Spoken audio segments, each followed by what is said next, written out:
L'audience de la Cour de cassation siégeant en matière pénale au premier et dernier degré de séjour déclaré ouverte. Greffier donner lecture de ces ordres. Extrait de rôle, la Cour de cassation siégeant en matière de procédure au premier et dernier ressort appelle à son audience publique de ce lundi 4 août 2025 l'affaire suivante dans les chambres de réunir le président Kibamba à faire en continuation RP 22/CR affaire ministère public contre M. Constant Moutamba Tungunga. C'est tout, Monsieur le Président.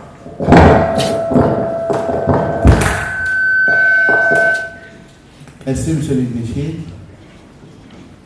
La Cour appelle la cause.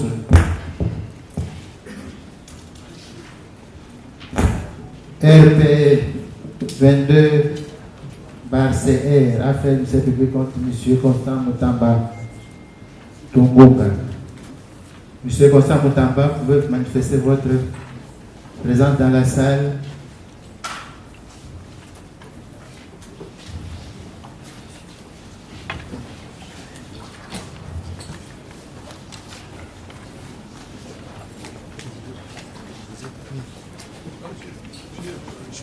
Vous faites acter votre comparution, s'il vous plaît.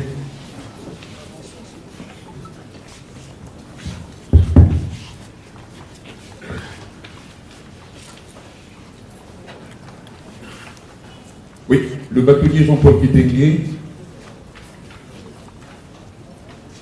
bâtonnier du barreau du Haut-Katanga, avocat au barreau de Kinshasa-Gombe, ainsi que le barreau de Lualaba. Maître John Likol Baya, avocat au barreau auprès de la Cour d'appel de la Mongala et bâtonnier de l'ordre.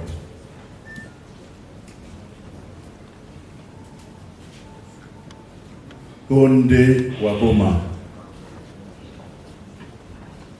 avocat près les cours d'appel de Kinshasa Matete et Kinshasa Gombe, bâtonnier honoraire du barreau de Kinshasa Matete.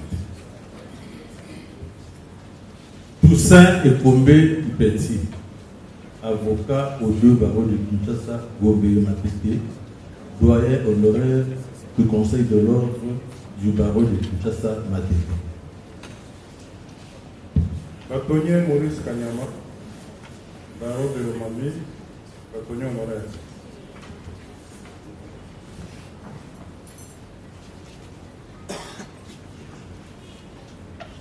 Kabea Monakalala. Très bonne administration de la justice. Monsieur le Premier Président, je m'adresse à vous, je m'adresse à vous. C'est toujours important. S'il vous plaît, il ne faut pas voir la cour de ma personne. Oui, mais je ne faut pas. La cour, Non, non, c'est moi qui ai la parole. On ne se dispute pas. Il vous fait observer que la cour, ce n'est pas ma personne. La cour, c'est tout le monde.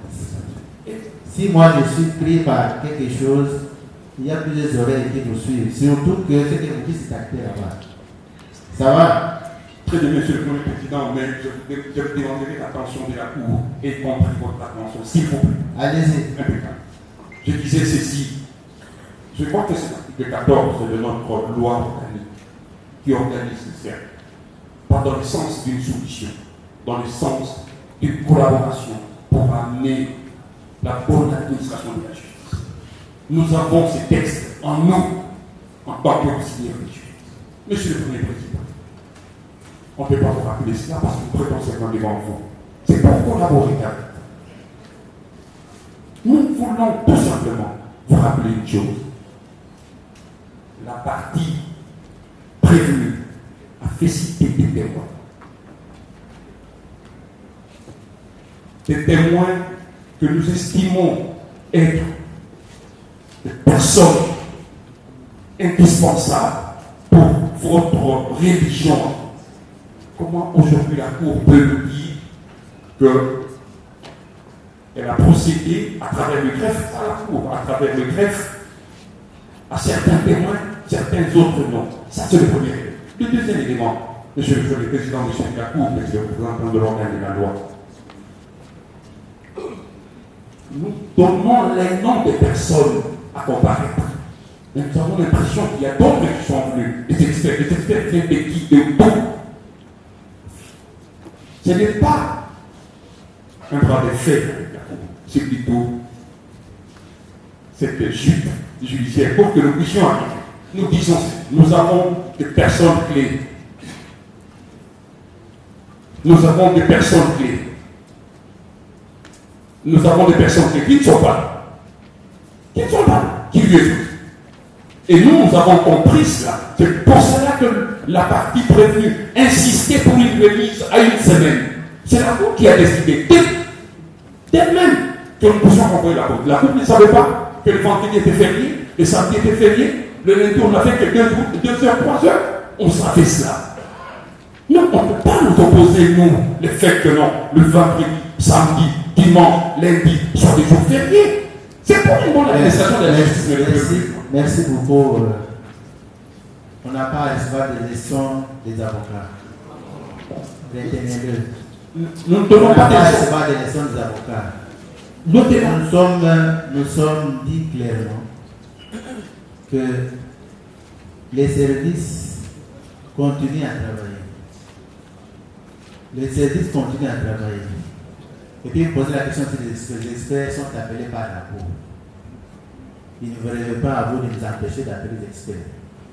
Nous disons, écoutez, allons calmement, de manière posée. Ce n'est pas aujourd'hui la fin de l'instruction. Ce n'est pas aujourd'hui la fin de l'instruction. S'il y a des témoins qui comparaissent aujourd'hui, qu'est-ce qui empêche qu'ils comparaissent ceux qui n'ont pas été cités aujourd'hui, qui comparaissent à la prochaine audience? Est-ce un péché si on attend les témoins à 2 audiences séparées? La Cour aura péché. Puisque nous ignorons les termes de votre serment. Il fallait nous donner la preuve. Non, c'est pas ça. C'est pas ça. C'est pas ça. Allons poser. Les témoins qui sont là, on va les identifier. Ceux qui n'ont pas été cités, les services. Les services vont les citer. À l'audience de la remise seront entendus. La Cour ne va pas éviter l'audition des témoins. Et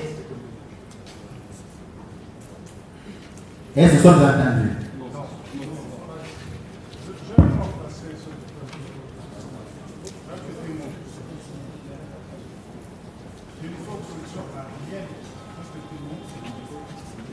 Le ministère public l'avait proposé, tel que la Cour également l'avait proposé, tel que nous l'avions proposé au nom et pour de notre témoin, que seuls ces témoins-là puissent défiler.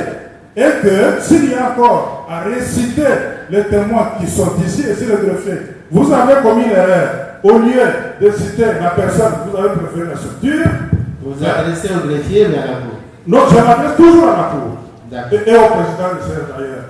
Donc, si le greffier a commis cette erreur, qu'il donne la corriger, parce qu'elle est fatale.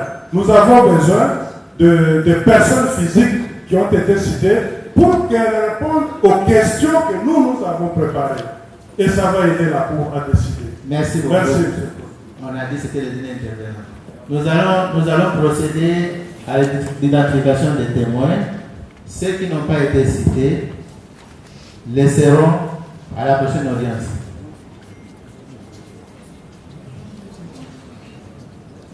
Entreprise MK Architecture et Ingénierie qui nous a confié le marché pour mener des études de sol. D'accord, merci. Les suivants. Les suivants, on va vous isoler tous. Madame Marie-Paul Moukadi Chimouni. Oui. Madame Marie-Paul, déclinez votre nom, votre adresse. Je m'appelle Marie-Paul Moukadi Chimouni, je suis de la DGCMP.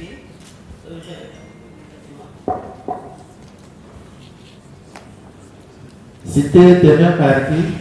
Par le ministère public.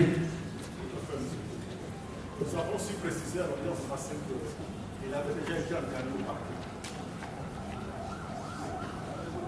D'accord. Témoin Georges Krochi Chibeya. Georges Kochi Yuléa, secrétaire général au ministère des Infrastructures et des Travaux publics. On va vous dire quelque chose à la fin d'identifier tous les témoins. Restez encore debout. Oui, témoin Georges Krochi Chibeya. Guiméa. D'accord, allez-y. J'habite Montfleur, commune d'Énergie. Vous êtes secrétaire général au ministère des Infrastructures et des Travaux publics. Il a été cité témoin de qui? C'est public.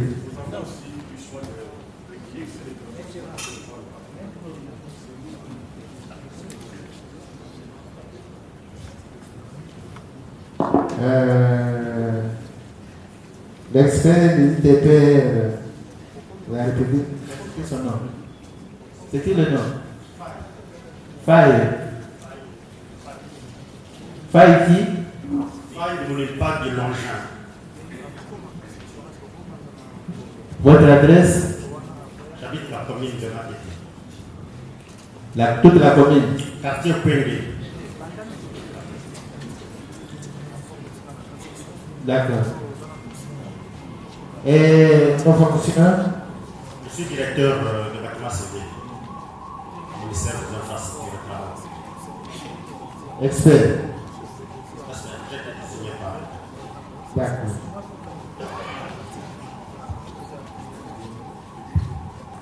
L'expert de l'autorité de régulation des marchés publics. Votre nom? Christian Kagoumé Kaye. Christian Kagoumé Kaye. Votre adresse? Avenue Marine, vendredi férié, samedi le greffe n'ouvre pas, le dimanche la même chose. Le greffier ne peut pas tout faire au même moment. Vous devez comprendre que lorsque la Cour vous dit qu'on a eu à atteindre ceux qui sont devant, on aura également le temps de voir faire venir à la main ceux qui ne sont pas présents. Le problème se pose à quel niveau? Je crois que la Cour avait déjà décidé de commencer par l'identification des témoins qui sont présents. C'est tout. Monsieur le Premier Président. S'il vous plaît, monsieur et mesdames les avocats. Tout à l'heure, le président vous a rappelé que vous êtes tenu de respecter les règles d'éthique et de déontologie qui régissent votre profession. Ça, la Cour tient à les rappeler. Tout à l'heure, le président n'a fait que appeler les témoins au vu des exploits qui sont versés dans les dossiers. Et ces témoins sont là, tels qu'ils ont été cités. Vous n'allez pas amener la Cour d'appeler des témoins, même alors cités, alors qu'il n'y a pas des exploits au dossier. Et au regard de témoins qui viennent de comparaître, la Cour vous demande d'attendre qu'on les identifie. La Cour vient de vous rappeler que ces témoins, les noms ont été déclinés à l'audience de mercredi. La seule journée ouvrable était celle de jeudi. Vendredi était férié, samedi et week-end, l'administration publique n'ouvre pas ses portes. Alors, la parole que vous demandez à cet instant, c'est pour dire quoi à la Cour, qui vous demande néanmoins de laisser d'abord à la Cour d'identifier les témoins qui sont là. Et sur quel point vous voulez intervenir? Ça, c'est de 1.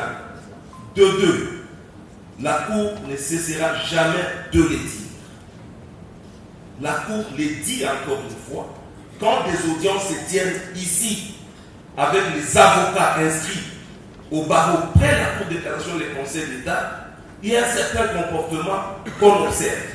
Même si par ailleurs, il est admis que dans d'autres matières, tous les avocats comparaissent, mais nous devons vous dire qu'en comparaissant devant la haute cour, vous devez vous imprégner de règles d'éthique et de déontologie. La Cour est même heureuse de constater que des comportements assez responsables sont affichés par certains avocats qui assistent les prévenus parce que, étant autorité ordinale, elle demande donc aux autres avocats de suivre l'exemple des autorités ordinales qui sont dans la salle.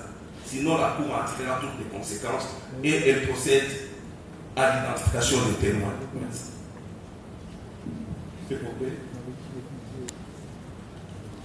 La défense a déposé une liste de 12 témoins et apparemment, 1 ou 2 seulement ont été atteints.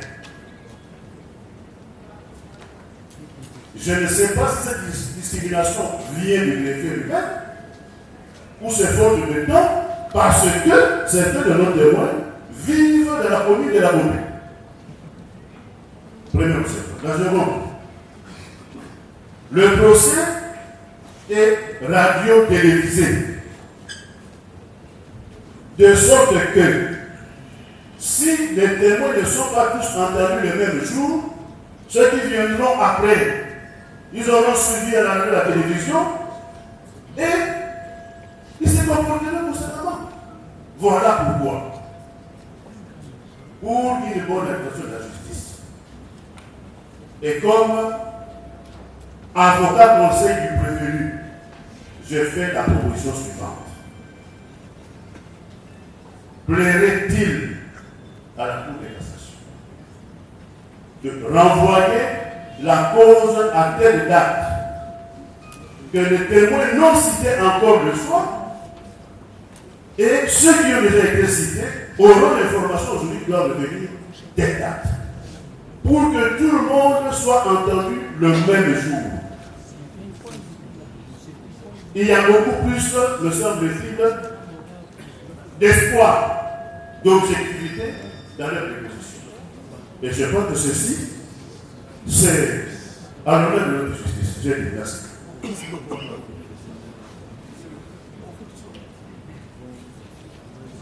Oui, monsieur le président. C'est pour répondre c'est ce qu'il a dit. Pour compléter. Oui, compléter. La Cour, après avoir identifié les témoins qui ont été atteints, leur a demandé de se retirer. De s'isoler. De se retirer de la barre, de s'isoler. Pourquoi? Quelle est la ratio d'épice de cette exigence-là? C'est pour empêcher que ces témoins ne suivent les débats. C'est pour empêcher que ces témoins ne suivent les débats. Parce que s'ils suivent les débats, ils seront influencés par les dépositions de ceux qui comparaissent. C'est ça la ratio d'épice. Vous avez votre cours toujours cassé les décisions des juges d'appel. Quand il y a audition de témoins qui n'auront pas rempli cette formalité, la Cour a toujours passé. Donc maintenant, avec le développement de la technologie, on peut ne pas être dans la salle, on suit les débats à la télévision, même si la télévision ne transmet pas en direct, nous suivons ça à travers des téléphones et partout.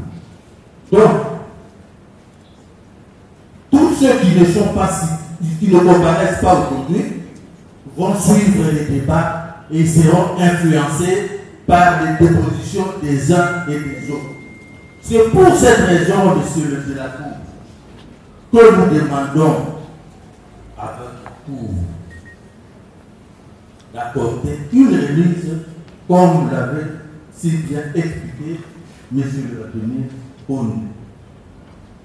Et ceux qui sont là seront informés de la date de remise, qui leur sera contradictoire, et ils viendront, et tout le monde viendra déposer le même jour. Merci, monsieur le Président.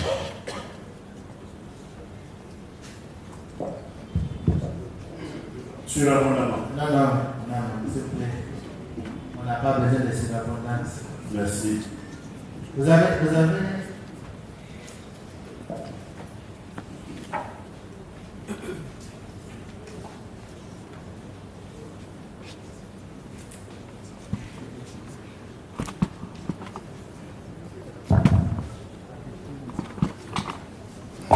Merci, Monsieur le Président, pour la parole.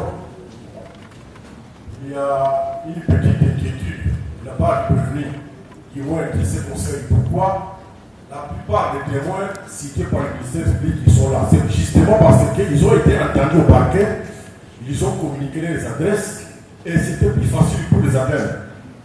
C'est la première chose. La deuxième chose, il y a la requête qui est versée au dossier qui précise les faits pour lesquels nous avons attrait devant vous les prévenus. Ce sont des faits précis. Donc, les témoins qui viendront éclairer la religion de l'Auguste Kou, c'est en rapport avec les faits mis à charge du prévenu. Alors, si on doit citer X ou Y, c'est pour être entendu ici, pour donner des renseignements en rapport avec ces faits-là. L'instruction avait déjà commencé. Nous avons précisé les faits pour lesquels les prévenus et les faits devant votre auguste Kou. Alors, si on doit citer toute la ville de Kinshasa, moi je crois que la Cour risque de faire fausse route. De la même manière que les avocats du prévenu sont en train de faire des propositions, nous pensons à notre aide la vie que celui qui cite les témoins doit préciser si quel fait on doit recueillir les renseignements ou les témoignages de celui-là. Sinon, nous risquons de sortir du lien du contrat judiciaire et aborder des questions qui n'ont rien à voir avec les faits pour lesquels les prévenus et les faits devant votre liste de tout. Nous avons dit monsieur. Dans la salle, la Cour ne traverse pas la parole. La Cour ne traverse pas la parole. Veuillez baisser vos bras.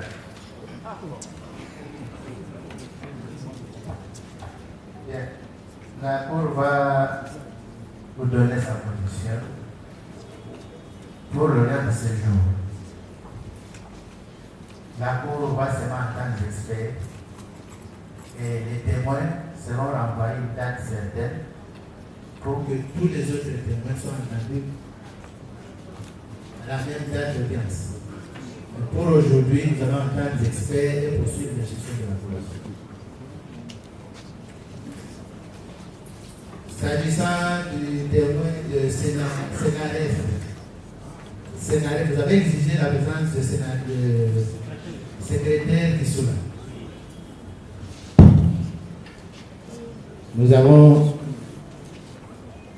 Nous avons la correspondance qui fait qu'il ne puisse pas venir témoigner sur les faits qu'il a lui-même initiés. Il y a la loi, c'est la loi. On vous fait lire, nous n'avons pas de réaction à faire là-dessus. On force la loi, nous inclinons tous. Et posez-moi. La Cour donne lecture de la lettre de la cellule nationale des renseignements financiers. La Cour donne lecture de la lettre de la cellule nationale des renseignements financiers adressée à M. le Premier Président de la Cour de cassation le 31 juillet 2025 et réceptionnée à 7h37 ce lundi 4 août 2025. Transmis copie pour information à M. le Procureur général de la Cour de cassation, Son Excellence, Monsieur le ministre d'État, ministre de la Justice et garde des Sceaux, Son Excellence, Monsieur le ministre des Finances, Son Excellence, Madame le vice-ministre des Finances, Madame le secrétaire exécutif adjoint de la CNRF, tous à Kinshasa, Gombe. À Monsieur le Premier Président de la Cour de cassation, objet citation à témoin sous RMP 22/CR, sous RP plutôt 22/CR, accusé de réception. Monsieur le Premier Président, j'accuse bonne réception de la citation à témoin référencé RP22/CR du 31 juillet 2025, donné à la CNRF par M. Wemi Kabwati, greffier à la Cour de cassation, au fin de comparaître par devant la Cour de cassation, y siégeant en matière répressive au premier et dernier ressort. Au lieu la défense suivait la lecture. Quand la Cour donne lecture de la lettre, vous êtes consentis. Nous avons fait comparaître M. Adler Kissoula, parce qu'il y a des choses qui doivent être dites devant la haute cour. Ça ne concerne pas la lettre à laquelle vous faites allusion. Ça, c'est un échappatoire. Ici, vous avez besoin d'éclairage sur le compte là, du ministère de la Justice. Je vous avais dit que j'ai eu plusieurs réunions avec Adler Kissoula. Monsieur Adler Kissoula, vous avez besoin d'éclairage, qu'il vienne ici et que des révélations graves soient faites par-devers votre haute cour. Merci beaucoup. Monsieur le Premier Président, on fait compléter les clients. Non, quoi? Oui, on fait compléter les clients. On fait compléter les clients. On fait compléter les clients.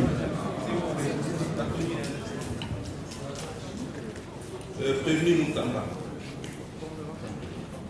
À la suite de votre réaction tout à l'heure, la Cour veut savoir en quelle qualité M.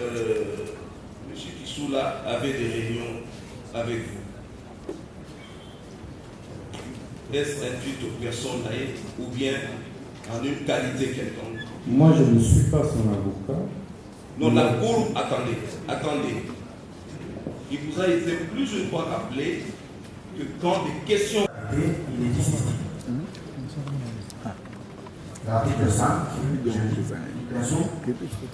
le marché public montant estimé correspondant au seuil font l'objet d'un appel d'offres international.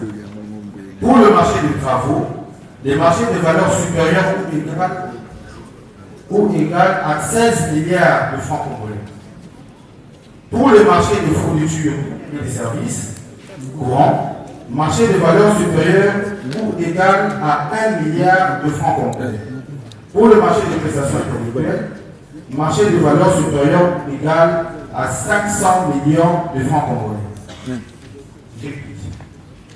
Je reviens par rapport au seuil d'appel d'offres national avant d'expliquer. Article 2. Les marchés publics d'un montant estimé correspondant au seuil ci-dessous font l'objet d'un appel d'offres national. Pour le marché de travaux, fournitures et services courants, marché de valeur supérieure ou égale à 100 millions de francs congolais. Donc, ça c'est l'ancien seuil. Le nouveau c'est autour de 200 millions. Donc c'est l'ancien seuil. J'attends qu'on m'envoie le nouveau. Donc ce que je veux dire c'est quoi? Le seuil de passation de marché public, il faut le prendre à toi. Il y a le marché, le seuil de marché public d'un montant inférieur au seuil fixé. Le seuil actuel, c'est 200 millions de francs congolais. Donc, il ne faut pas prendre en compte cette arrêté. Il y a un autre arrêté qu'on va montrer tout à l'heure. Donc, 200 millions de francs congolais pour le marché de travaux, fournitures et services.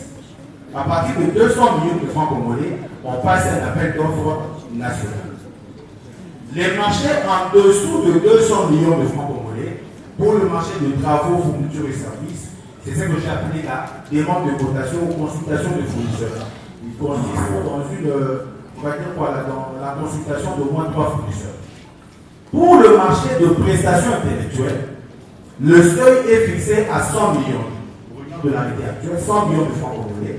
Ça veut dire que le marché en dessous de 100 millions de francs congolais, uniquement pour le marché de prestations intellectuelles, on va faire la consultation des fournisseurs, on va dire la consultation de prestataires. Là, on en consulte au moins 5. Mais les marchés en dessous de 100 millions feront l'objet, on va dire par accident, appel d'offres. Mais là, on dit, on va faire un avis à manifestation d'intérêt. Maintenant, de 200 millions pour le marché de travaux, fournitures et services, 100 millions pour le marché des prestations intellectuelles, avant d'atteindre pour le marché des travaux, fournitures et services 16 milliards de francs congolais, nous sommes dans ce qu'on appelle l'appel d'offres national. À partir de 16 milliards de francs congolais, le marché est passé par l'appel d'offres international. Et ce que j'ai dit encore à nouveau, c'est que le marché de gré à gré ne répond à aucun de ce principe-là. C'est-à-dire,